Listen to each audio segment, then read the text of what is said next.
October 3rd, I figured out parenting. I did.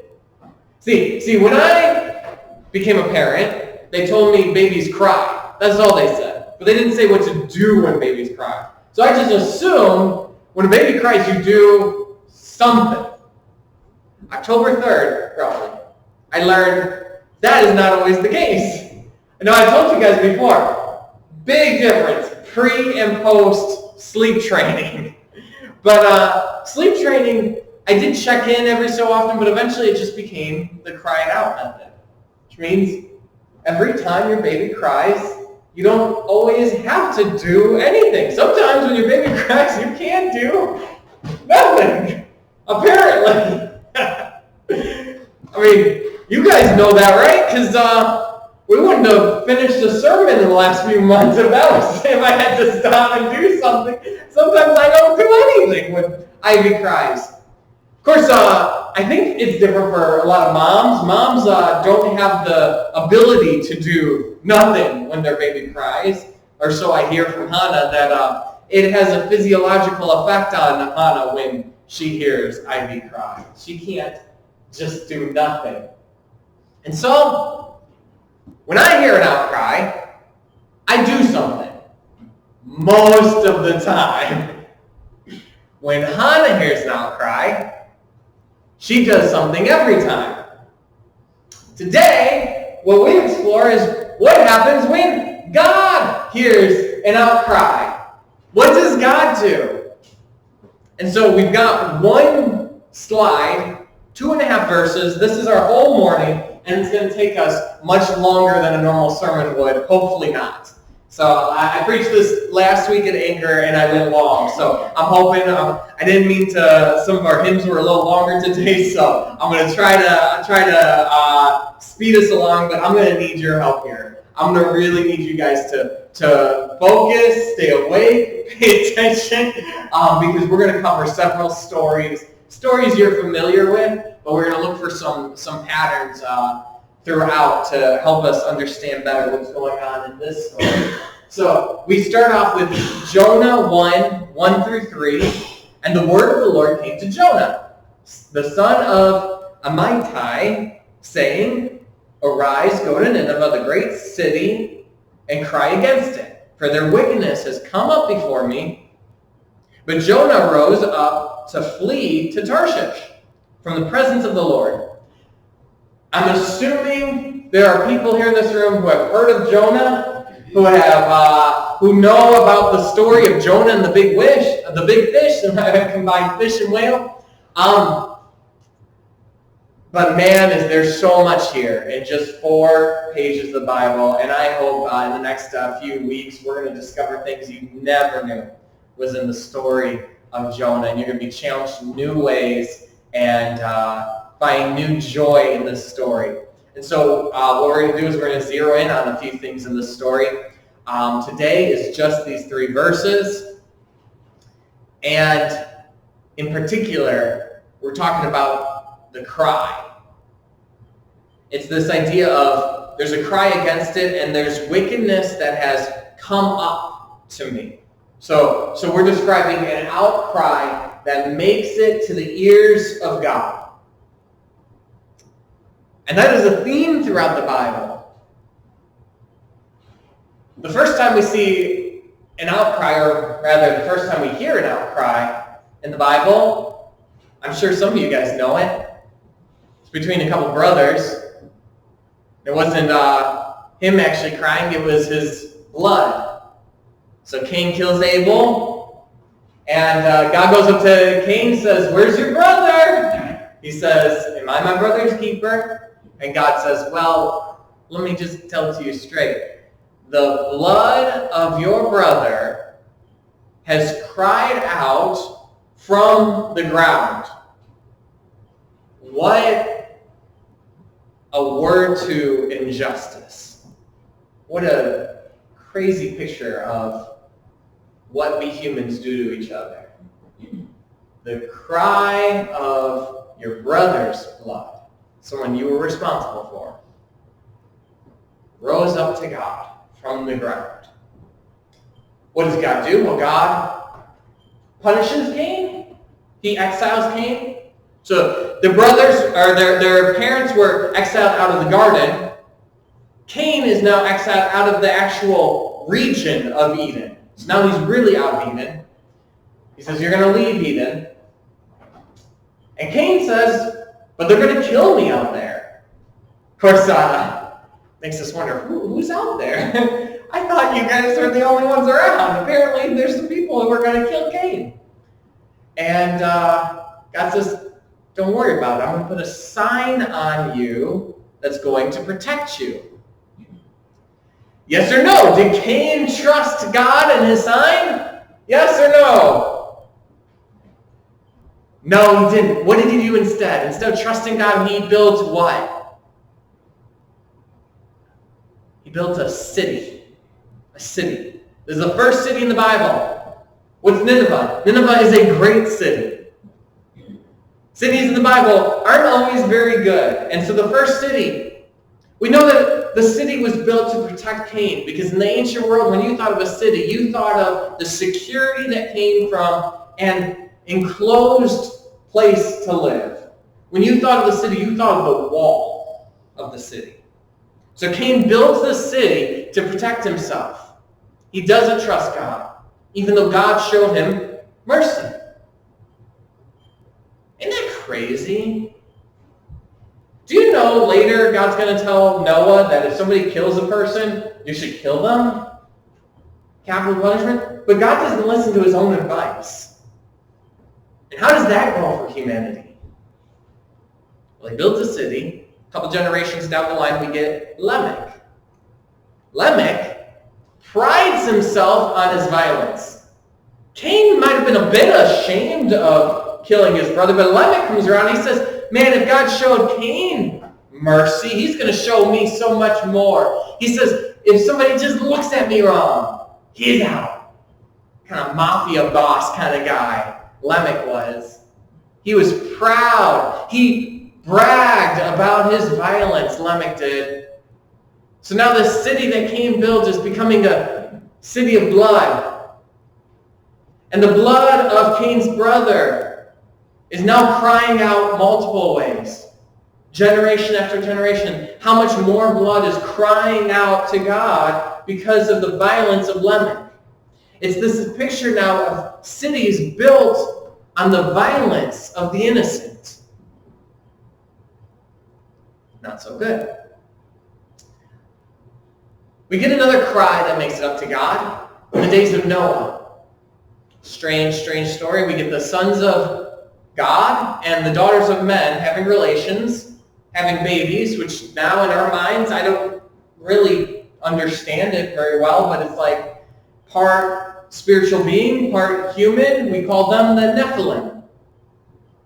And the Nephilim are Gibberim. Nephilim refers to the nature of what they are. The Gibberim is a word for warrior. And so these Nephilim are known for bringing violence. So much so that, if you remember that God told the humans, he said, be fruitful, multiply, fill the earth. By the days of Noah, the earth is filled with violence. The blood just keeps multiplying. So much so that we hear God speak to Noah, and he says, I am nachamed. Nacham. Say that with me. Nacham. It means grieved, regretful, sorrowful that he made humans. But there is one human he's not nachamed, and that's Noah. Little wordplay.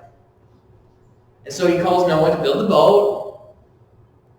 Do you know what he says to Noah, though? He says, build this boat because the end of all flesh has come up to me. So it starts with the blood of Abel. Now it becomes the end of all flesh. I thought the flood came about because of God's judgment and anger. But if you read closely the story, it's not about his anger, but his naham, his grief. And what does God say he's doing it for? He's doing it because the end of all flesh has risen up. I read that to say he's got to hit restart, or else all the humans are going to destroy each other. They're going to kill off every last one of them. God needed to intervene with something drastic.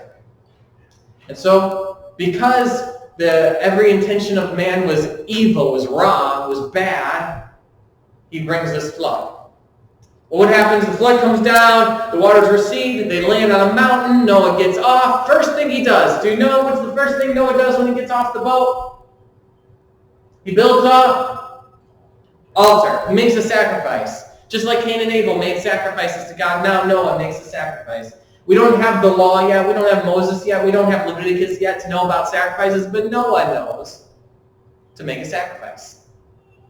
And you know what God says to Noah? He says to Noah, he says that, man, humanity is still evil. And that's why I'm not going to destroy the earth again. The same thing that caused God to destroy the earth was the exact same reason why he didn't destroy the earth, why he promises not to. And do you know what else he does? He makes a sign. The rainbow, the bow in the sky. He makes a sign that he's going to show mercy and not destroy the earth. What's the difference between the first time and the second time he saw that all of humanity was evil? Well, there's a sacrifice on a mountain.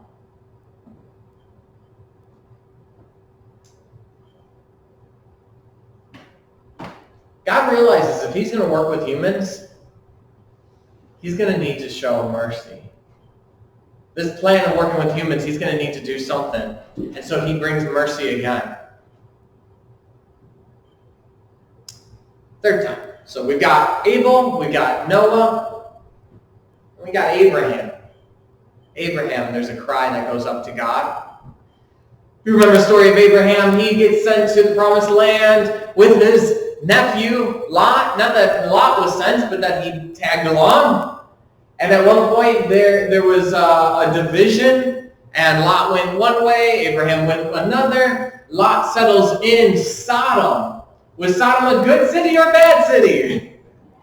Bad city. Bad city. In fact, the wickedness of Sodom rose up to God.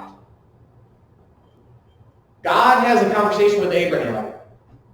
He says, I'm going to wipe this place out. Abraham gets kind of scared. Starts feeling bad for Sodom. He says, whoa, God, what if there's 50 righteous people? Would you spare Sodom for 50 righteous people? Do you hear the bargaining going on? He's haggling. He's at the marketplace. How about, would you take $50 for it? 50 righteous people. What does God say? Yes or no?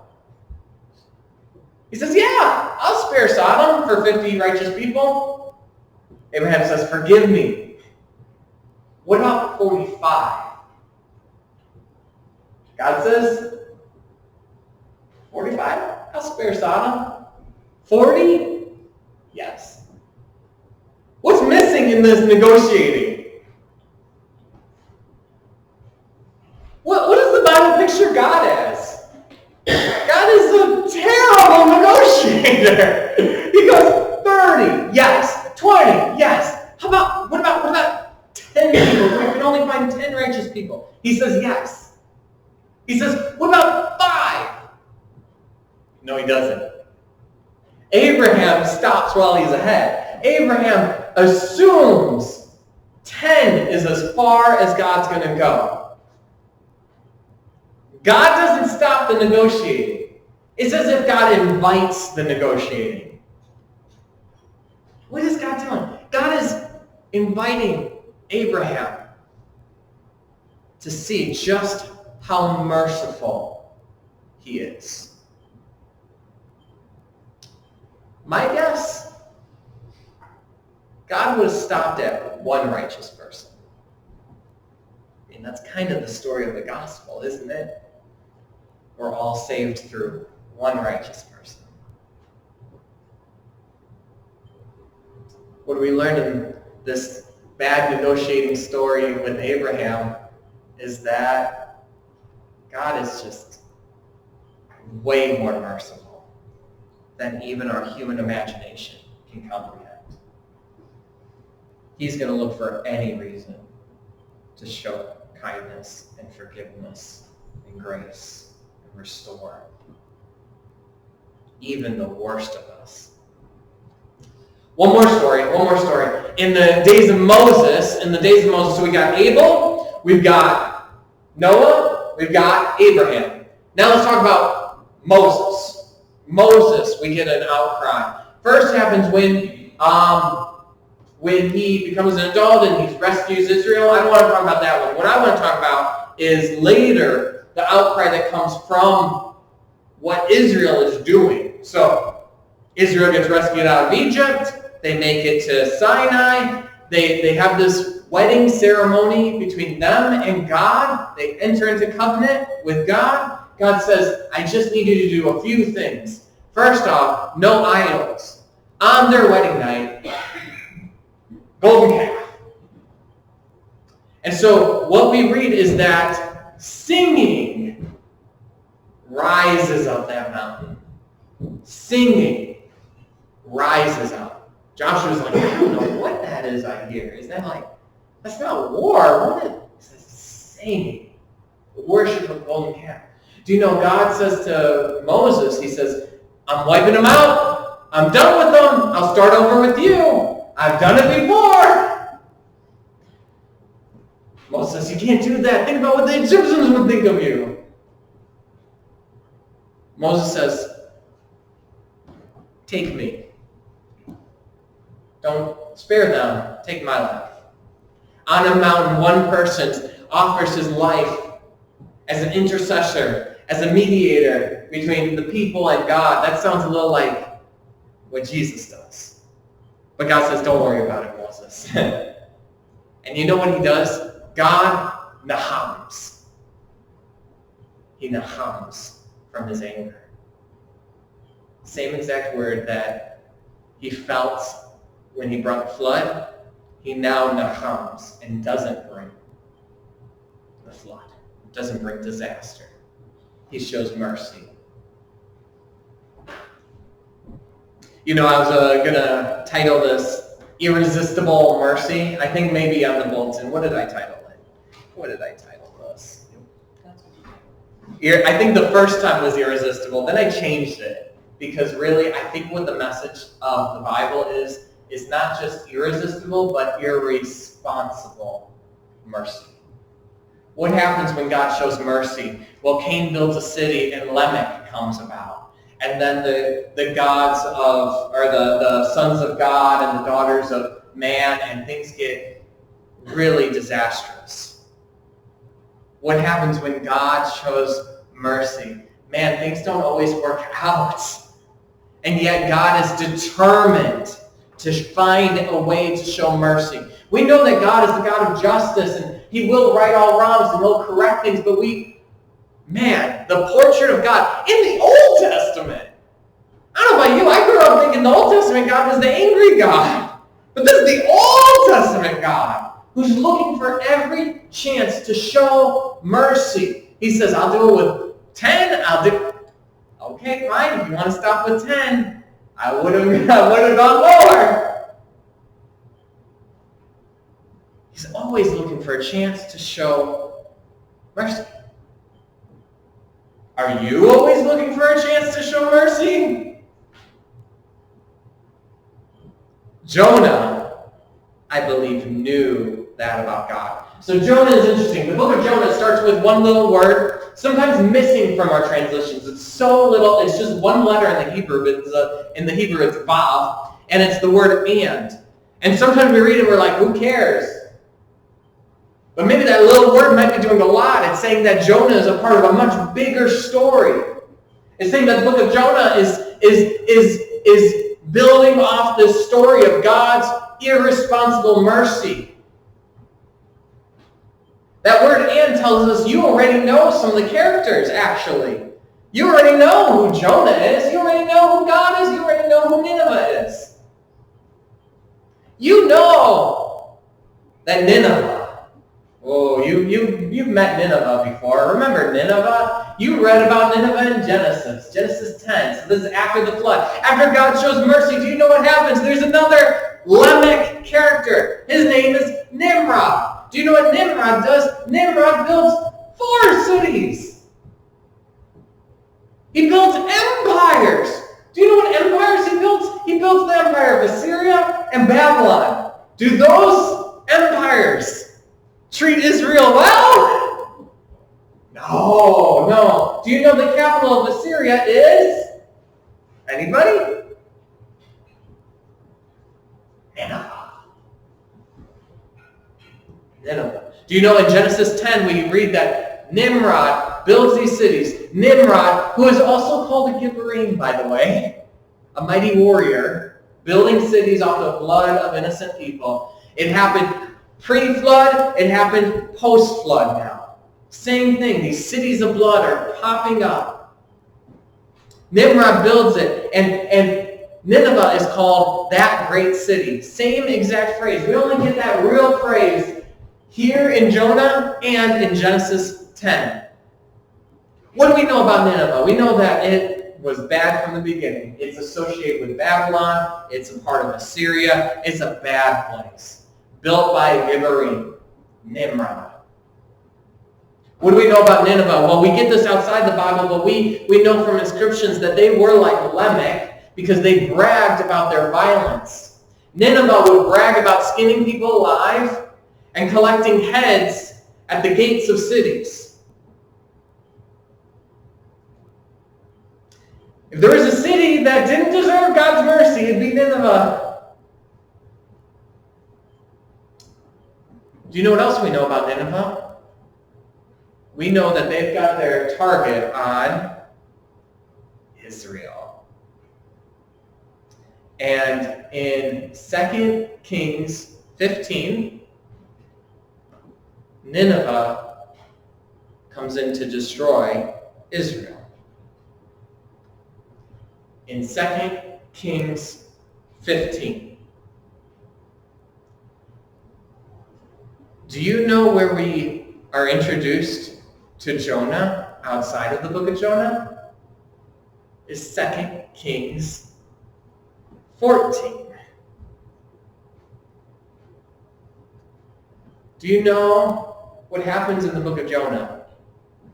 Does Nineveh repent? Yes or no? Yes. Nineveh repents. So somewhere in 2 Kings 14, Nineveh repents. And turn up the page, and Nineveh repents of their repentance. You guys haven't seen horror movies, right? You've never seen Halloween. I grew up on Halloween. It's old. It's like over 40 years. It might be, over 40 years old. You guys can picture Mike Myers with the mask on coming slowly towards you with a knife. That's Nineveh. And God says to Jonah, hey, do you see he's missing his shoes? Give him his shoes. Do you see he dropped his knife? Could you hand that to him? How bizarre it would have been to Jonah to be told to go to Nineveh. Do you know Jonah's role as a prophet? In 2 Kings 14, the only other place we find Jonah, do you know he was sent by God to give good news to the king of Israel? Jeroboam, make your guess. Do you think the king of Israel was a good king or a bad king? 2 Kings 14 tells us. Good king or bad king? Jeroboam was a bad king. If you ever make a guess about the kings of Israel, your best guess is that they're bad kings. If you're rolling the dice. Jeroboam was a bad king. And Jonah gave good news to a bad king. And then we read the book of Jonah and God says, I want to send you to a bad king. The king of Nineveh. He says, man, God's mercy spells impending doom for Israel.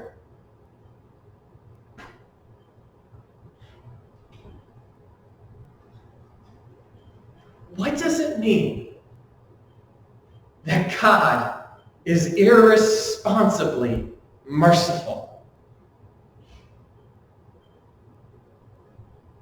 Does it make you angry? Frustrated?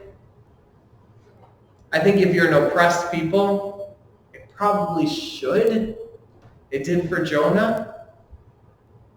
It shouldn't be easy. But of course for Jonah, just like any one of us, we want God's mercy for us. We want his justice for them.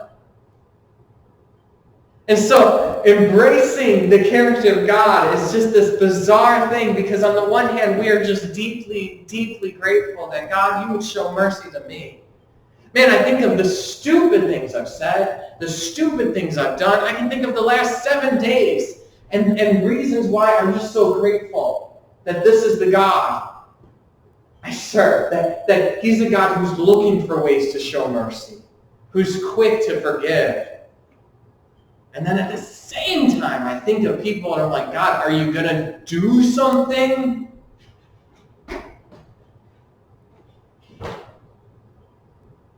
So this morning, that's the invitation, is to explore and to wrestle with the crazy mercy of God.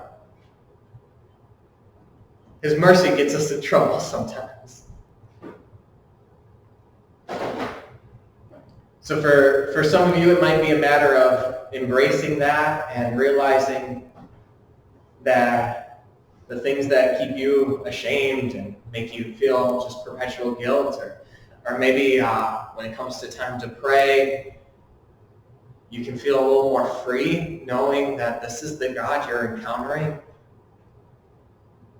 For some of you, the challenge might be some of the people you know, maybe in your life or maybe in this world, that just gets you so frustrated and you just wonder, when is their day coming? And God's inviting you to show and to see through his eyes, the eyes of one who's always looking for a chance. Always, even for the worst of us, giving another chance and another chance. Let's pray.